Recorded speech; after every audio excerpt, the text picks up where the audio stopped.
Las primeras semanas de esa pandemia, los contagios y la situación asistencial en los hospitales desborda, digamos, la capacidad o las capacidades del sistema. En marzo del 2020, fruto de la pandemia, se realizó lo que se llamó en su momento el Salud Respira, que fue una especie de cónclave. Nos juntamos alrededor de 100 personas en un edificio y estuvimos 3 semanas trabajando en este proyecto.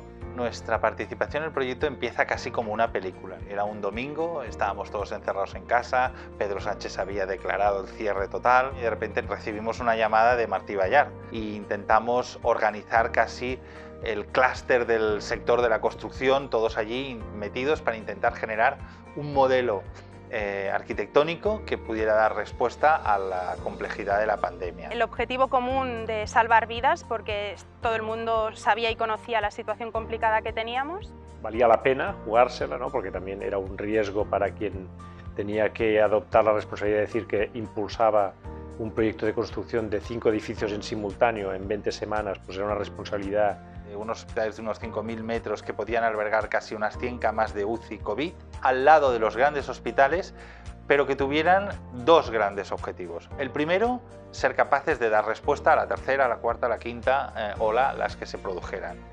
Y el segundo era que estos dispositivos respondieran a una necesidad después de la propia pandemia, es decir, suplir o complementar aquellos déficits que el propio hospital previo a la pandemia tenía. El reto era hacerlo en 20-24 semanas, que es como se terminó haciendo. Con esos plazos, si no éramos capaces de trabajar en equipo, era imposible llegar a un objetivo. Una de las cosas que tenía muy clara el CATSalut cuando se decidió a promocionar estas cinco intervenciones, estas 5 obras, era que no se podía hacer a la manera clásica, no se podía abordar los proyectos de manera fragmentada, de manera secuencial. Fundamentalmente había que utilizar todos los medios y tecnología que existe en el mercado de la construcción y alrededor, es decir, había que prefabricar mucho.